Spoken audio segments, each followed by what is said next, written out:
मेरे प्यारे देशवासियों, नमस्कार। आप जानते हैं कि एक जरूरी कार्यक्रम के लिए मुझे अमेरिका जाना पड़ रहा है। तो मैंने सोचा कि अच्छा होगा कि अमेरिका जाने से पहले ही मैं मन की बात रिकॉर्ड कर दूं। सितंबर में जिस दिन मन की बात है, उसी तारीख को एक और महत्वपूर्ण दिन होता है।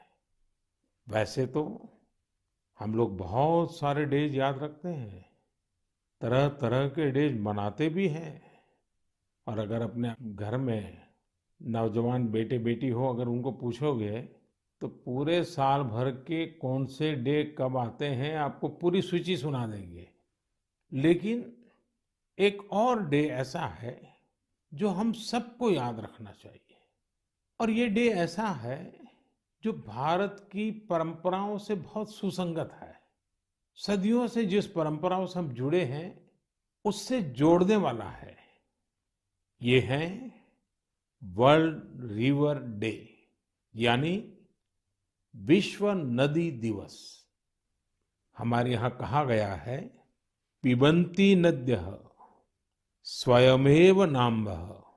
अर्थात नदियां अपना जल खुद नहीं पीती, बल्कि परोपकार के लिए देती है। हमारे लिए नदियां एक भौतिक वस्तु नहीं है। हमारे लिए नदी एक जीवंत इकाई है।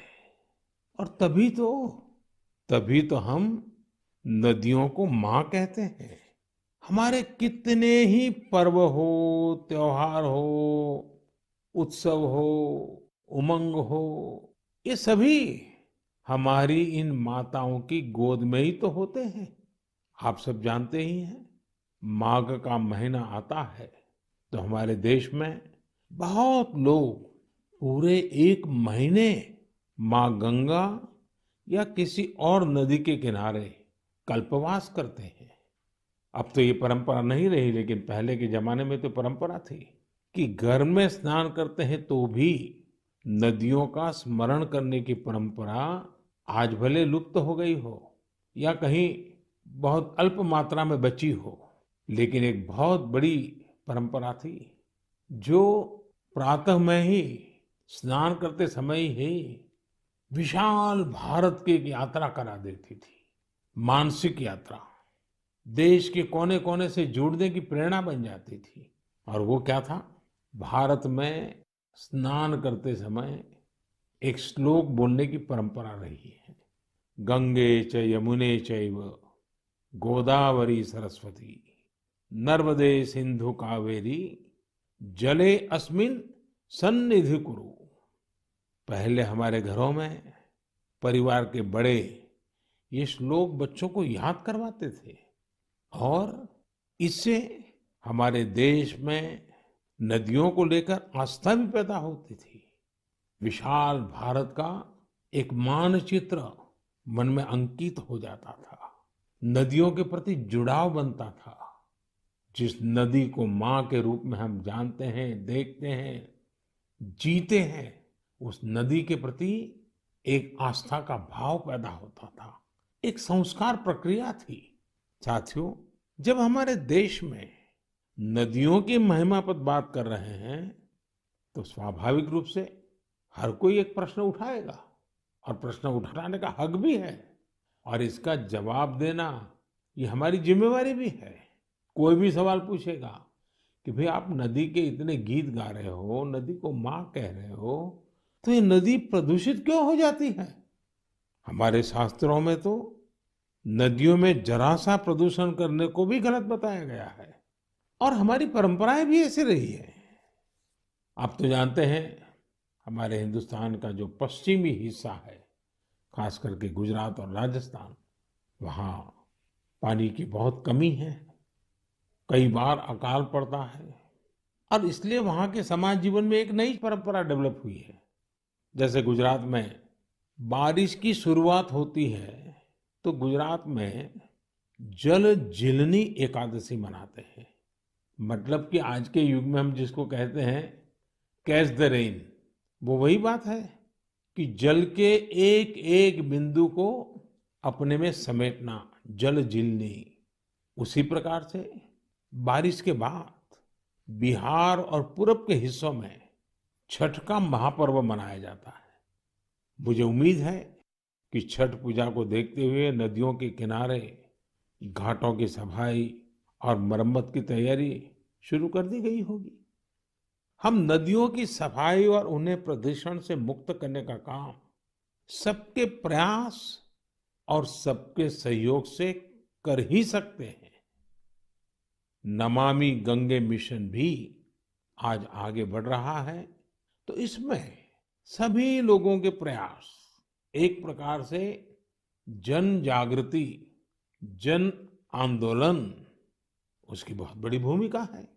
साथियों, जब नदी की बात हो रही है, माँ गंगा की बात हो रही है, तो एक और बात की और भी आपका ध्यान आकर्षित करने का मन करता है।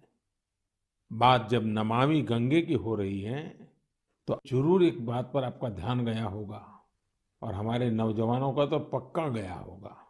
आजकल एक विशेष ई ऑक्शन, ई नीलामी चल रही है। ये इलेक्ट्रॉनिक नीलामी उन उपहारों की हो रही है जो मुझे समय समय पर लोगों ने दिए हैं। इस नीलामी से जो पैसा आएगा वो नमामि गंगे अभियान के लिए ही समर्पित किया जाता है। आप जिस आत्मीय भावना के साथ मुझे उपहार देते हैं, उसी भावना को ये अभियान और मजबूत करता है। साथियों, देश भर में नदियों को पुनर्जीवित करने के लिए, पानी की स्वच्छता के लिए सरकार और समाज सेवी संगठन निरंतर कुछ न कुछ करते रहते हैं। आज से नहीं, दशकों से ये चलता रहता है। कुछ लोग तो ऐसे कामों के लिए अपने आप को समर्पित कर चुके होते हैं और यही परंपरा, यही प्रयास, यही आस्था हमारी नदियों को बचाए हुए है। और हिंदुस्तान के किसी भी कोने से जब ऐसी खबरें मेरे कान पे आती हैं, ऐसे काम करने वालों के प्रति एक बड़ा आदर का भाव मेरे मन में जगता है और मेरा भी मन करता है कि वो बातें आपको बताऊं।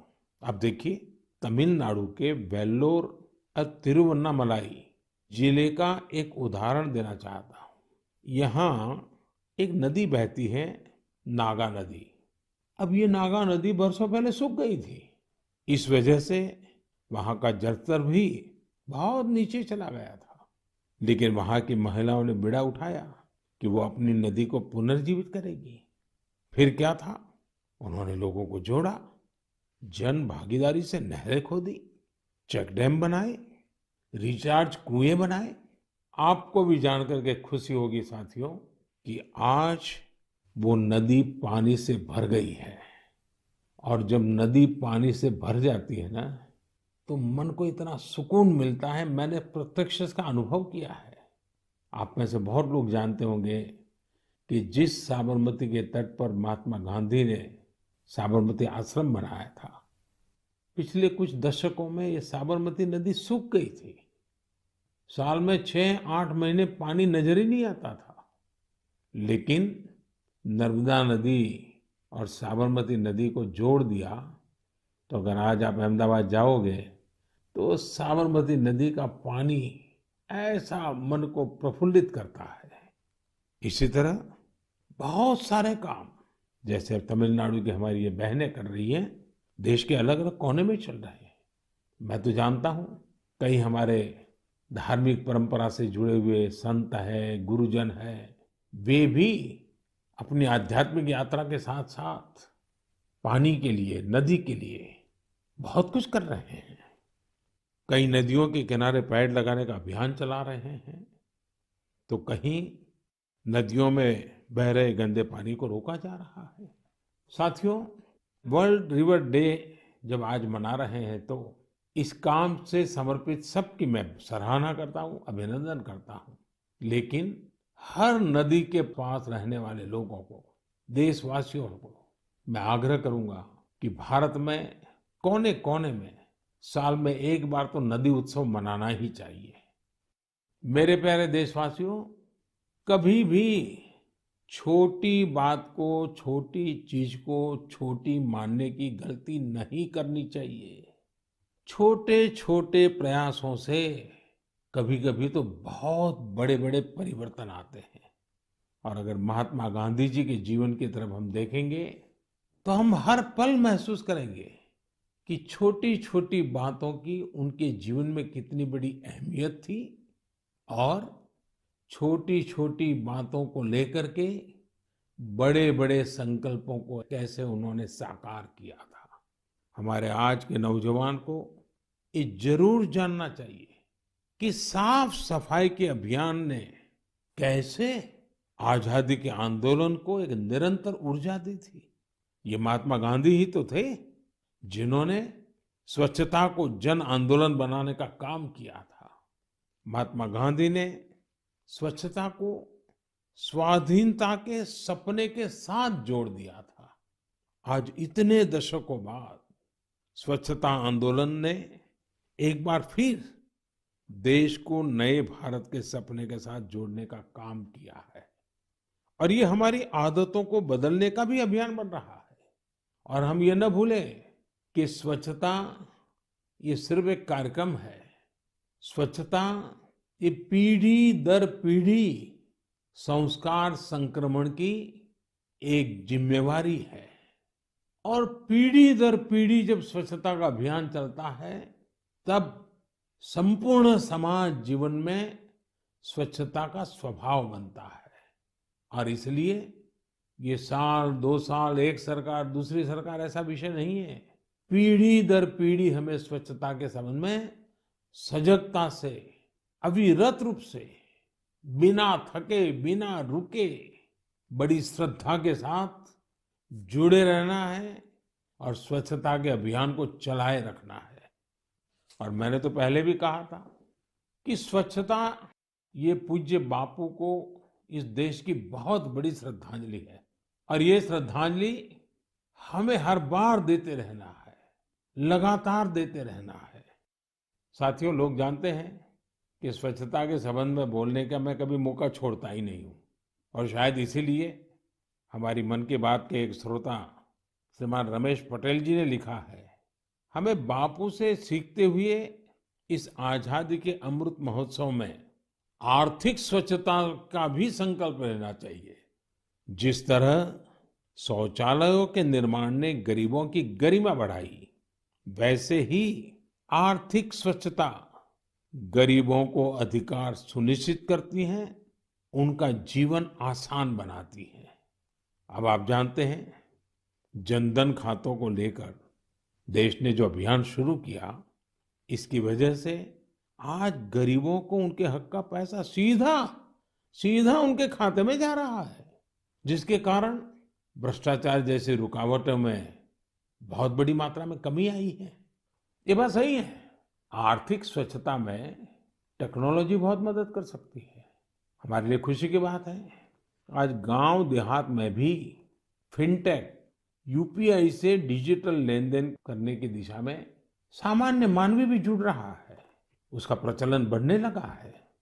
आपको मैं एक आंकड़ा बताता हूँ, आपको गर्व होगा।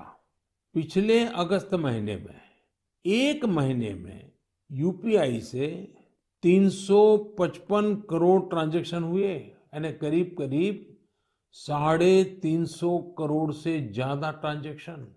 यानी हम कह सकते हैं कि अगस्त के महीने में 350 करोड़ से ज्यादा बार डिजिटल लेन देन के लिए यूपीआई का इस्तेमाल किया गया है। आज एवरेज 6 लाख करोड़ रुपए से ज्यादा का डिजिटल पेमेंट यूपीआई से हो रहा है। इससे देश की अर्थव्यवस्था में स्वच्छता, पारदर्शिता आ रही है। और हम जानते हैं अब फिनटेक का महत्व बहुत बढ़ रहा है। साथियों, जैसे बापू ने स्वच्छता को स्वाधीनता से जोड़ा था, वैसे ही खादी को आजादी की पहचान बना दिया था। आज आजादी के 75वें साल में हम जब आजादी के अमृत महोत्सव को मना रहे हैं, आज हम संतोष से कह सकते हैं कि आजादी के आंदोलन में जो गौरव खादी को था, आज हमारी युवा पीढ़ी खादी को वो गौरव दे रही है। आज खादी और हैंडलूम का उत्पादन कई गुना बढ़ा है और उसकी मांग भी बढ़ी है। आप भी जानते हैं, ऐसे कई अवसर आए हैं जब दिल्ली के खादी शोरूम में एक दिन में 1 करोड़ रुपए से ज्यादा का कारोबार हुआ है। मैं भी फिर से आपको याद दिलाना चाहूंगा कि 2 अक्टूबर पूज्य बापू की जन्म जयंती पर हम सब फिर से एक बार एक नया रिकॉर्ड बनाएं। आप अपने शहर में जहां भी खादी बिकती हो, हैंडलूम बिकता हो, हैंडीक्राफ्ट बिकता हो, और दिवाली का त्योहार सामने है, त्योहारों के मौसम के लिए खादी, हैंडलूम, कुटीर उद्योग से जुड़ी आपकी हर खरीदारी वोकल फॉर लोकल इस अभियान को मजबूत करने वाली हो, पुराने सारे रिकॉर्ड तोड़ने वाली हो। साथियों, अमृत महोत्सव के इसी कालखंड में देश में आजादी के इतिहास की अनकही गाथाओं को जन जन तक पहुंचाने का एक अभियान भी चल रहा है। और इसके लिए नवोदित लेखकों को, देश के और दुनिया के युवाओं को आह्वान किया गया था। इस अभियान के लिए अब तक 13,000 से ज्यादा लोगों ने अपना रजिस्ट्रेशन किया है, और वो भी 14 अलग अलग भाषाओं में। और मेरे लिए खुशी की बात ये भी है कि 20 से ज्यादा देशों में कई अप्रवासी भारतीयों ने भी इस अभियान से जुड़ने के लिए अपनी इच्छा जताई है। एक और बहुत दिलचस्प जानकारी है, करीब 5,000 से ज्यादा नए नवोदित लेखक आजादी के जंग की कथाओं को खोज रहे हैं। उन्होंने जो अनसंग हीरोज हैं, जो अनामी हैं, इतिहास के पन्नों पे जिनके नाम नजर नहीं आते हैं, ऐसे अनसंग हीरोज पर, थीम पर, उनके जीवन पर, उन घटनाओं पर कुछ लिखने का बीड़ा उठाया है। यानी देश के युवाओं ने ठान लिया है कि उन स्वतंत्र सेनानियों के इतिहास को भी देश के सामने लाएंगे जिनकी गत 75 वर्ष में कोई चर्चा तक नहीं हुई है। सभी श्रोताओं से मेरा आग्रह है, शिक्षा जगत से जुड़े सबसे मेरा आग्रह है, आप भी युवाओं को प्रेरित करें, आप भी आगे आएं। और मेरा पक्का विश्वास है कि आजादी के अमृत महोत्सव में इतिहास लिखने का काम करने वाले लोग इतिहास बनाने भी वाले हैं। मेरे प्यारे देशवासियों, सियाचिन ग्लेशियर के बारे में हम सभी जानते हैं। वहां की ठंड ऐसी भयानक है जिसमें रहना आम इंसान के बस की बात ही नहीं है। दूर दूर तक बर्फ ही बर्फ, और पेड़ पौधों का तो नामो निशान नहीं है। यहाँ का तापमान -60 डिग्री तक भी जाता है। कुछ ही दिन पहले सियाचिन के इस दुर्गम इलाके में 8 दिव्यांग जनों की टीम ने जो कमाल कर दिखाया है, वो हर देशवासी के लिए गर्व की बात है। इस टीम ने सियाचिन ग्लेशियर की 15,000 फीट से भी ज्यादा की ऊंचाई पर स्थित कुमार पोस्ट पर अपना परचम लहराकर वर्ल्ड रिकॉर्ड बना दिया है। शरीर की चुनौतियों के बावजूद भी हमारे इन दिव्यांगों ने जो कारनामा कर दिखाया है, वो पूरे देश के लिए प्रेरणा है।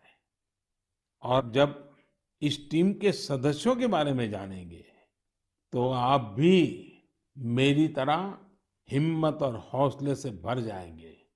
इन जाबाज दिव्यांगों के नाम हैं महेश नेहरा, उत्तराखंड के अक्षत रावत, महाराष्ट्र के पुष्पक गवांडे, हरियाणा के अजय कुमार, लद्दाख के लोब्सांग चोस्पेल, तमिलनाडु के मेजर द्वारकेश, जम्मू कश्मीर के इरफान अहमद मीर और हिमाचल प्रदेश की चोंजिन एंगमो।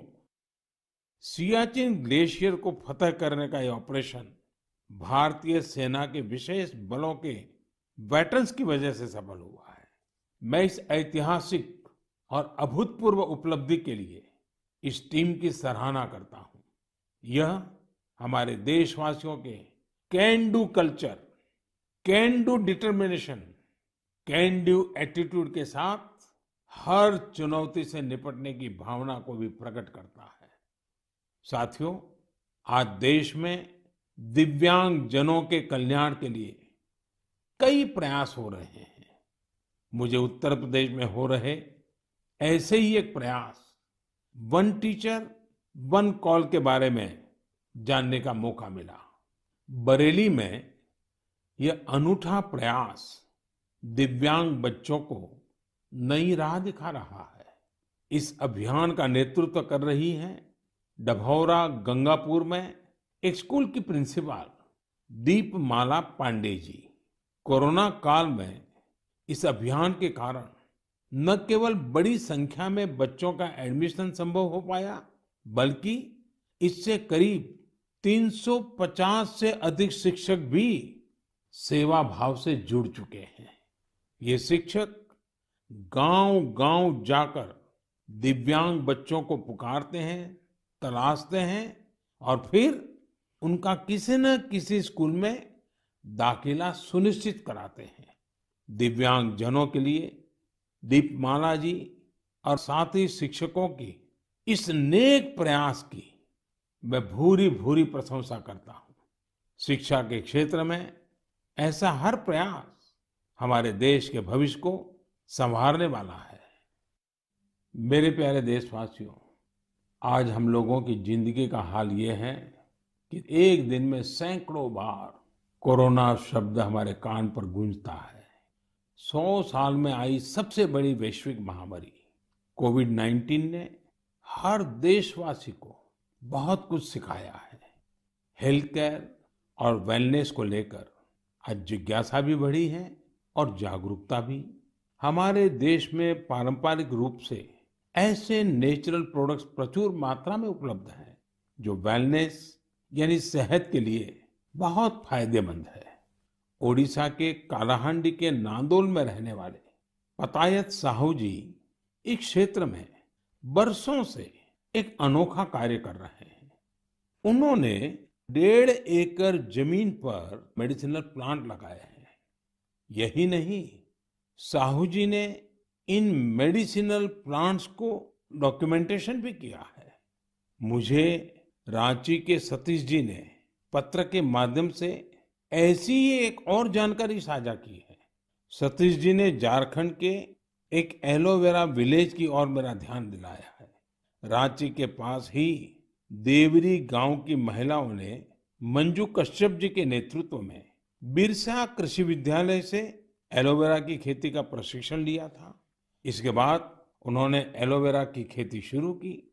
इस खेती से न केवल स्वास्थ्य के क्षेत्र में लाभ मिला, बल्कि इन महिलाओं की आमदनी भी बढ़ गई।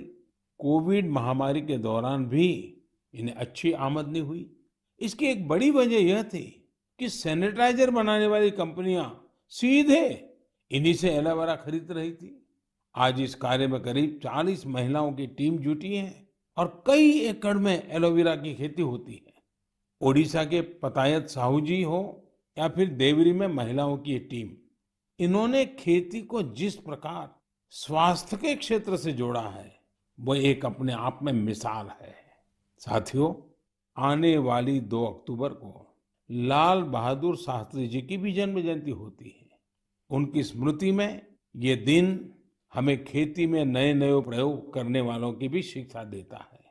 मेडिसिनल प्लांट के क्षेत्र में स्टार्टअप को बढ़ावा देने के लिए मेडी हब टीबीआई के नाम से एक इंक्यूबेटर गुजरात के आणंद में काम कर रहा है। मेडिसिनल और एरोमेटिक प्लांट से जुड़ा ये इंक्यूबेटर बहुत कम समय में ही 15 एंटरप्रेन्योर्स के बिजनेस आइडिया को सपोर्ट कर चुका है।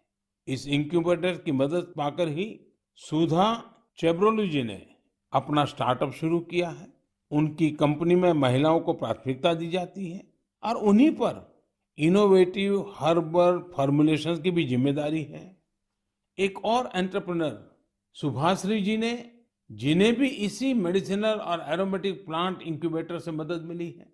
सुभाश्री जी की कंपनी हर्बल रूम और कार फ्रेशनर के क्षेत्र में काम कर रही है।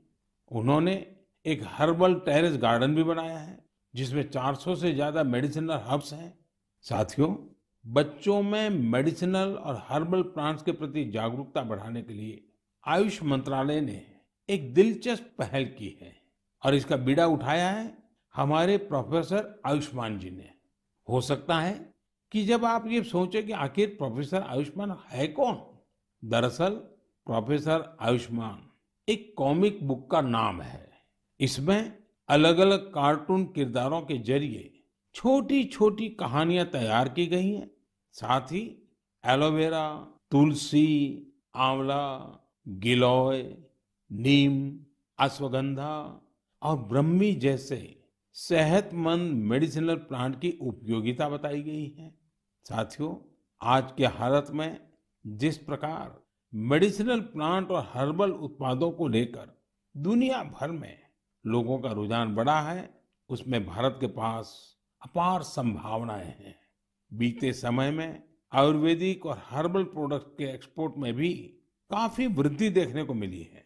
मैं साइंटिस्ट, रिसर्चर्स और स्टार्टअप की दुनिया से जुड़े लोगों से ऐसे प्रोडक्ट की ओर ध्यान देने का आग्रह करता हूं जो लोगों की वेलनेस और इम्यूनिटी तो बढ़ाए, हमारे किसानों और नौजवानों की आय को भी बढ़ाने में मददगार साबित हो।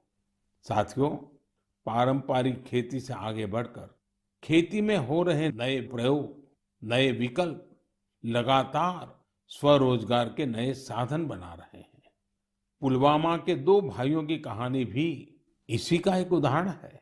जम्मू कश्मीर के पुलवामा में बिलाल अहमद शेख और मुनीर अहमद शेख ने जिस प्रकार अपने लिए नए रास्ते तलाशे, वो न्यू इंडिया की एक मिसाल है। 39 साल के बिलाल अहमद जी हाईली क्वालिफाइड है। उन्होंने कई डिग्रियां हासिल कर रखी है। अपनी उच्च शिक्षा से जुड़े अनुभवों का इस्तेमाल आज वो कृषि में खुद का स्टार्टअप बनाकर कर रहे हैं। बिलाल जी ने अपने घर पर ही वर्मी कंपोस्टिंग की यूनिट लगाई है। इस यूनिट से तैयार होने वाले बायो फर्टिलाइजर से न केवल खेती में काफी लाभ हुआ है, बल्कि यह लोगों के लिए रोजगार के अवसर भी लेकर आया है। हर साल इन भाइयों की यूनिट से किसानों को करीब 3,000 क्विंटल वर्मी कंपोस्ट मिल रहा है। आज उनकी इस वर्मी कंपोस्टिंग यूनिट में 15 लोग काम भी कर रहे हैं।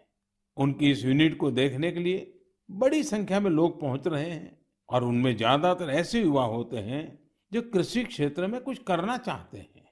पुलवामा के शेख भाइयों ने जॉब सीकर बनने की जगह जॉब क्रिएटर बनने का संकल्प लिया और आज वो जम्मू कश्मीर ही नहीं बल्कि देश भर के लोगों को नई राह दिखा रहे हैं।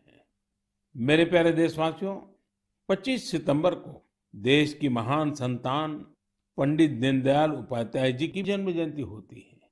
दीनदयाल जी पिछली सदी के सबसे बड़े विचारकों में से एक है। उनका अर्थदर्शन, समाज के सशक्त करने के लिए उनकी नीतियां, उनका दिखाया अंत्योदय का मार्ग आज भी जितना प्रासंगिक है उतना ही प्रेरणादायी भी है। 3 साल पहले 25 सितंबर को उनकी जन्म जयंती पर ही दुनिया की सबसे बड़ी health assurance scheme Ayushman Bharat योजना लागू की गई थी। आज देश के 2 सवा 2 करोड़ से अधिक गरीबों को आयुष्मान भारत योजना के तहत अस्पताल में 5 लाख रुपए तक का मुफ्त इलाज मिल चुका है। गरीब के लिए इतनी बड़ी योजना दीनदयाल जी के अंत्योदय दर्शन को ही समर्पित है। आज के युवा अगर उनके मूल्यों और आदर्शों को अपने जीवन में उतारें तो ये उनके बहुत काम आ सकता है। एक बार लखनऊ में दीनदयाल जी ने कहा था, कितनी अच्छी अच्छी चीजें, अच्छे अच्छे गुण हैं, ये सब हमें समाज से ही तो प्राप्त होते हैं। हमें समाज का कर्ज चुकाना है, इस तरह का विचार करना ही चाहिए। यानी दीनदयाल जी ने सीख दी कि हम समाज से, देश से इतना कुछ लेते हैं, कहेंगे इस बारे में सोचना चाहिए। ये आज के युवाओं के लिए बहुत बड़ा संदेश है। साथियों, दीनदयाल जी के जीवन से हमें कभी हार न मानने की भी सीख मिलती है। विपरीत राजनीतिक और वैचारिक परिस्थितियों के बावजूद भारत के विकास के लिए स्वदेशी मॉडल के विजन से वे कभी डिगे नहीं। आज बहुत सारे युवा बने बनाए रास्तों से अलग होकर आगे बढ़ना चाहते हैं। वे चीजों को अपनी तरह से करना चाहते हैं। दीनदयाल जी के जीवन से उन्हें काफी मदद मिल सकती है। इसलिए युवाओं से मेरा आग्रह है कि उनके बारे में जरूर जानें। मेरे प्यारे देशवासियों, हमने आज बहुत से विषयों पर चर्चा की। जैसा हम बात भी कर रहे थे, आने वाला समय त्योहारों का है। पूरा देश मर्यादा पुरुषोत्तम श्री राम की असत्य पर विजय का पर्व भी मनाने वाला है। लेकिन इस उत्सव में हमें एक और लड़ाई के बारे में याद रखना है, वो है देश की कोरोना से लड़ाई। टीम इंडिया इस लड़ाई में रोज नए रिकॉर्ड बना रही है। वैक्सीनेशन में देश ने कई ऐसे रिकॉर्ड बनाए हैं जिसकी चर्चा पूरी दुनिया में हो रही है। इस लड़ाई में हर भारतवासी की अहम भूमिका है। हमें अपनी बारी आने पर वैक्सीन तो लगवानी ही है, पर इस बात का भी ध्यान रखना है कि कोई इस सुरक्षा चक्र से छूट न जाए। अपने आसपास जिसे वैक्सीन नहीं लगी है, उसे भी वैक्सीन सेंटर तक ले जाना है। वैक्सीन लगने के बाद भी जरूरी प्रोटोकॉल का पालन करना है। मुझे उम्मीद है इस लड़ाई में एक बार फिर टीम इंडिया अपना परचम लहराएगी। हम अगली बार कुछ और विषयों पर मन की बात करेंगे। आप सभी को, हर देशवासी को त्योहारों की बहुत बहुत शुभकामनाएं। धन्यवाद।